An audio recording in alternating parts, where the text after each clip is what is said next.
जय हिंद। और हम लोग आज बीएनएस के बेसिक के बारे में जानकारी इकट्ठा करेंगे, ठीक है। और इसके साथ ही साथ आईपीसी में जो 1807 में आईपीसी बना, 2023 में जो बीएनएस बना, उनमें धाराओं में कितनी कमियां हैं, कितने अध्याय में कमी है, उसकी भी चर्चा करेंगे। हमारा वीडियो 15 से 10 से 15 मिनट का हो सकता है और इसी प्रकार का अन्य वीडियो भी हमारे इस चैनल पर आते रहेंगे। बीएनएसएस का वीडियो आएंगे, बीएसए का वीडियो आएंगे, पुलिस हस्तक नियम का वीडियो आएंगे और खास करके इस चैनल पर हम एक अलग से वीडियो प्रोवाइड करने जा रहे हैं जो बुनियादी प्रशिक्षण जो कर रहे हैं हमारे भाई, उनके लिए बहुत ही उपयोगी होगा। तो चलिए हम लोग शुरू करते हैं बीएनएस के बेसिक के बारे में। क्या है बीएनएस के बेसिक, इसकी क्या खासियत है, थोड़ा सा उसको समझने की कोशिश करेंगे। आइए शुरू करते हैं लोग बीएनएस का।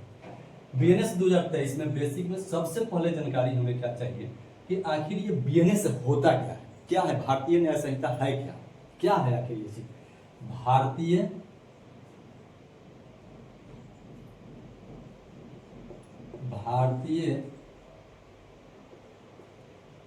न्याय संहिता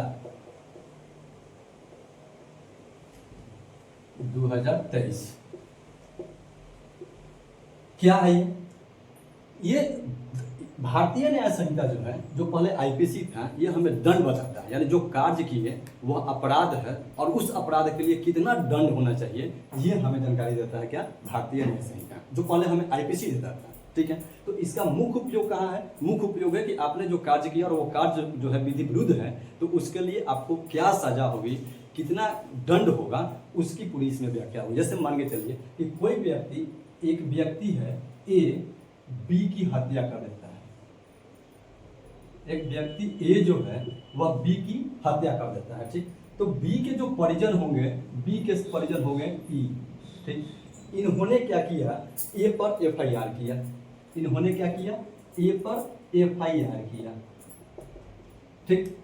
ई जो है ए पर एफआईआर किया। एफआईआर जब होगा तो इस पर जो थाना के भार साधक होंगे, थाना के भार साधक जो होंगे, वो हत्या का एक्ट लगाएंगे। किस पर? ए पर।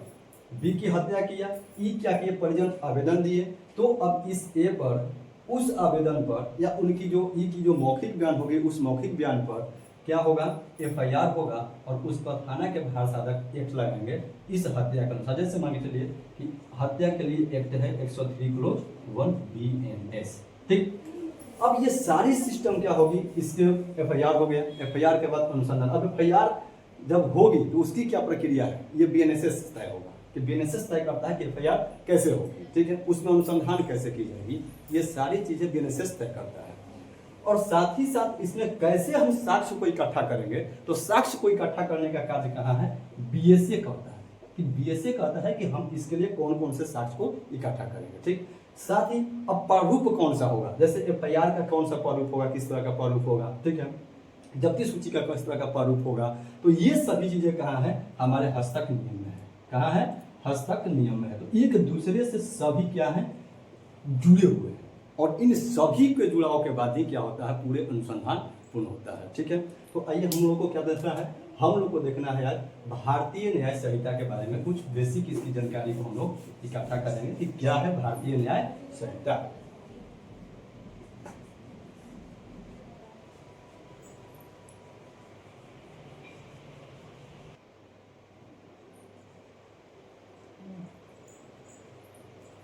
बीएनएस 2023, ठीक है। अब आईपीसी तक आना, आईपीसी 1860 में ये बना था। इसमें आईपीसी में पहले कुल अध्याय की संख्या कितनी थी, तो कुल अध्याय आईपीसी में आपको था 23 अध्याय और धारा कितनी थी, कुल धारा की संख्या थी 511, ठीक है। आईपीसी 1860 में बना और इसमें अध्याय की संख्या कितनी थी, 23 थी। और आईपीसी में यानी भादवी में, भारतीय दंड विधान में भादवी में कुल कितने थी, धारा 511, ठीक है, धारा कितना था, 511। अब बीएनएस में, भारतीय न्याय संहिता 2023 में, इसमें कुल अध्याय की अगर हम बात करते हैं तो इसमें कुल अध्याय की संख्या हो गई कितनी, तो 20 हो गई, ठीक है। कुल धारा की यदि हम बात करते हैं तो इसमें कुल धारा की संख्या है 358। बहुत ही आसान, 3 5 8, 3 और 5 8, 358 धारा हो गया। ठीक है, बना कब, यानी राष्ट्रपति महोदय का साइन कब हुआ? राष्ट्रपति महोदय द्वारा इस पर साइन कर दिया गया 25 दिसंबर 2023 को।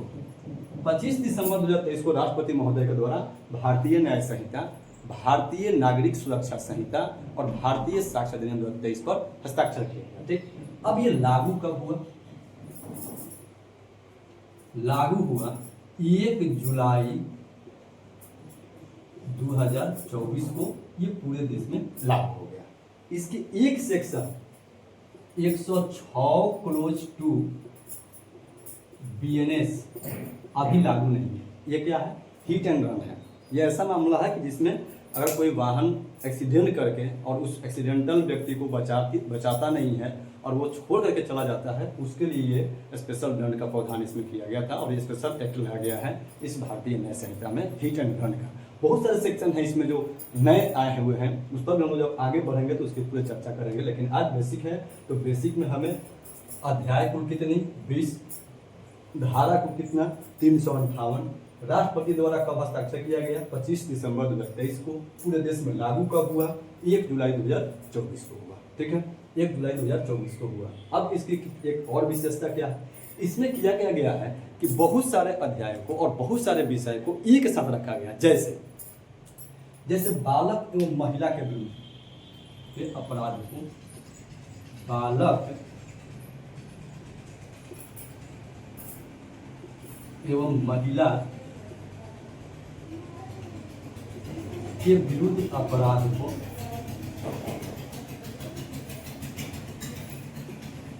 विरुद्ध अपराध को अध्याय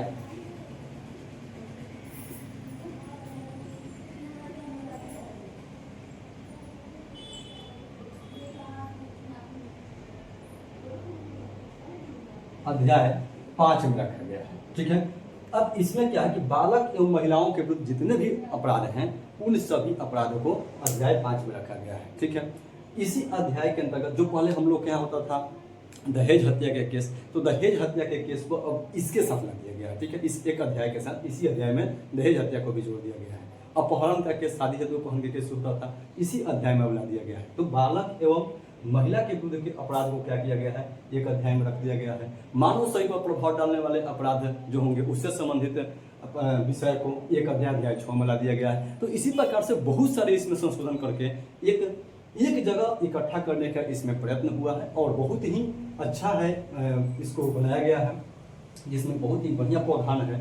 पढ़ने में भी बहुत आपको दिलचस्पी लगेगी कि एक साथ जब अब बालक या महिलाओं के विरुद्ध अपराध को एक ही अध्याय 5 में जब आप पढ़िएगा तो निश्चित तौर पर अब इसके अंदर जैसे धारा होगा कहाँ से कहाँ तक, तो धारा है 63 से 99 तक हम लोग चले जाएंगे। एक ही बार 63 से 99 तक बालक एवं महिलाओं के विरुद्ध के अपराधों को हम लोग समझने की कोशिश कर लेंगे और समझ लेंगे। ठीक है, तो इस प्रकार से इसमें बहुत सारे चीज़ जो है नए भी लाए गए। जैसे पहले चैन स्नैचिंग नहीं था, तो चैन स्नैचिंग के लिए यहाँ पर 304 बीएनएस को जोड़ा गया है।